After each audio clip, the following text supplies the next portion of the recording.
Radio Maouja FM. Pour rien manquer, abonnez-vous maintenant. Forum d'innovation culturelle et entrepreneuriale du 28 au 30 juin 2025 à la Maison du Citoyen à Gatineau, au Canada. Ceci rassemble une sélection exceptionnelle d'intervenants, de panélistes et d'orateurs de renom. Ces experts issus des secteurs culturels, entrepreneuriaux et économiques partageront leur expérience, idées et visions pour l'avenir. Ce qui vous attend, panels et discussions thématiques, conférences, ateliers pratiques, zones d'exposition. Ces organisateurs du forum vous donnent rendez-vous sur la radio Maouja FM ce mercredi soir avec Yvette Kabamba, directrice du Forum Congo-Canada. Shaban Baoto, chargé de culture et art. Altesse Moutoile, chargé de communication CCRCC. Et vendredi soir, Samuel Kapoulessa, chargé de marketing et relations publiques, Forum Congo-Canada.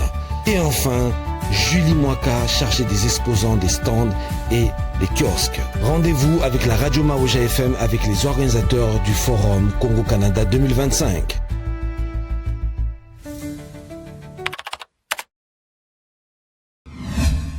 Oui, bonjour, je me présente Yvette Kabamba. Je suis la coordinatrice du Forum Congo-Canada, tenue par la CCRCC, qui aura lieu ici au mois de juin, alors le 28, le 29, le 30 et le 1er juillet. Et puis pour parler un peu plus de mon rôle dans la communauté, je suis la coordinatrice des événements, ce qui tombe bien que je suis en charge du forum. So really, the idea behind the forum is to unite the Congolese diaspora with the African continent, because we know like we're in a space where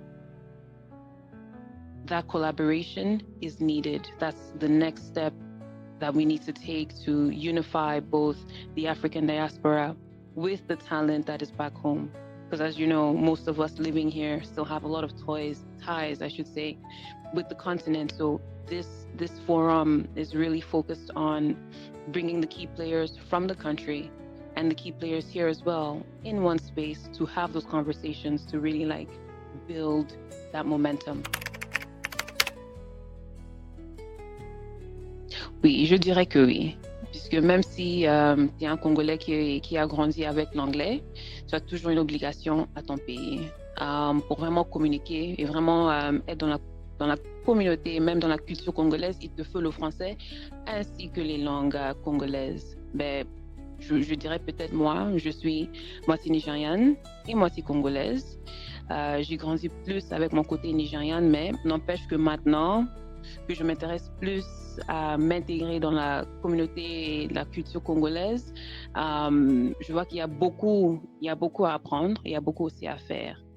You know, like there's that obligation that you have to both sides, at least for me. My Nigerian side, my Congolese side. I'm somebody who I'm really interested in seeing the growth on the African continent. So, la question là maintenant, c'est que which country do I choose? Est-ce que je dois choisir soit le Nigeria ou le Congo? Non.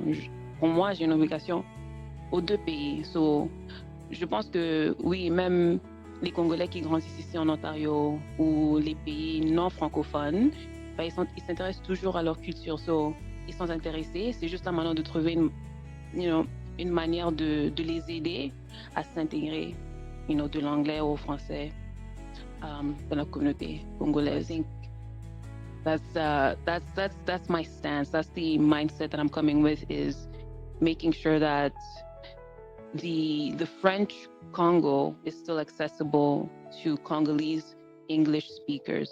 So that language barrier, there's a huge importance in breaking that barrier. Je dirais, premièrement, c'était un privilège, puisque ça fait beaucoup d'années dont je pensais travailler avec, de faire les efforts, les initiatives avec le continent de l'Afrique. Et puis, quand le président Raymond Kashiba m'avait parlé, j'étais très, très honorée. I think the diaspora is in that time and space where we need to be collaborating at every opportunity with the continent. Reason being, you're no longer in the time where we're waiting for other people to do that work for us. I think everyone agrees, there's like a consensus that it's the African diaspora in collaboration with the Africans on ground that will make a difference.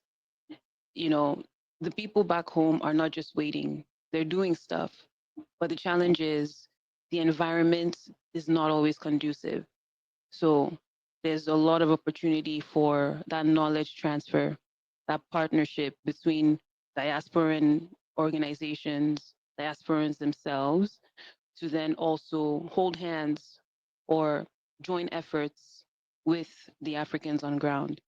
So when this opportunity came, I was like, this is a golden opportunity. In fact, I was thinking maybe, in the next 2, 3, 4, 5 years, but um, I think it was an ideal time. The climate we've seen with everything that happened this year, the time is now to take that action. The time is now to really put both sides of the camp together and really move things forward. Absolument, tout ce dont vous avez nommé. Alors, le forum vraiment vise sur l'entrepreneuriat, le culture congolais, ainsi que la famille, puisque sans famille, sans communauté, il n'y a pas le Congo. So the focus really then is on entrepreneurship. I know entrepreneurship seems like a buzzword now, but if you think of the environment that you're in, where we need to build industry, that's exactly what we need. We need to ensure that the young, up and coming entrepreneurs have that space to grow. They have a chance to become entrepreneurs that build the industries that we need in the country. And speaking of the culture, I think we mentioned it earlier, cultural identity is huge, right? If you grow up in diaspora, or there's many Africans who might be, they might be from a certain country, but don't even live in that country. We're seeing that a lot more now of Africans, living in other African countries. So at the end of the day, how do you know your culture and identity, your people, your nationality? So all those things are important. And then if you break it down a bit more now, the family unit, the family structure, we know that with a lot of people coming from back home to here, there's a huge shift in the breaking of that family unit for many, many reasons. It's you going from one culture to another, one economic system to another, trying to navigate, yourself, your wife, your kids, all of you guys going to this new space and trying to figure out how to succeed in this new space. So there's a lot going on. And so the forum is really focused on all those aspects. How do we take care of the entrepreneur, the culture, and the families that build those units and those structures? So vraiment, c'est ça le but du forum, c'est vraiment de focaliser sur ces choses-là. Bottom line is, today, the objective is to invite everybody to come to this event. It's not just for the Congolese community or the Congolese organization. Really, it's an opportunity to unite the different African countries under one common goal. If you look at different organizations, other countries, these movements, these activities are happening, they're taking place. Why? Because it's important. So we invite you, no matter what, what flag you fly, what culture you're from, no matter what part of the African continent you're in, because, we didn't we didn't make those divisions, they were done for us. So we're really inviting everybody to come to learn about the Congo culture and to teach us about their own. It's an opportunity to learn from one another, to figure out the opportunities and also to action them, more importantly. So really, we're inviting you to the Forum Congo Canada 2025. We hope to see you there. Once again, thank you very much. And this has been Yvette Kabamba. Radio Maouja FM. Pour rien manquer, abonnez-vous maintenant. Forum d'innovation culturelle et entrepreneuriale du 28 au 30 juin 2025 à la Maison du Citoyen à Gatineau, au Canada. Ceci rassemble une sélection exceptionnelle d'intervenants, de panélistes et d'orateurs de renom.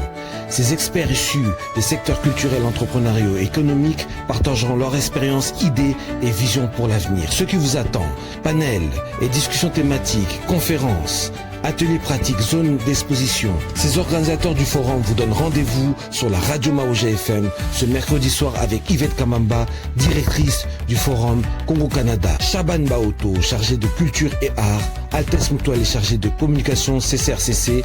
Et vendredi soir, Samuel Kapulesa, chargé de marketing et relations publiques Forum Congo-Canada.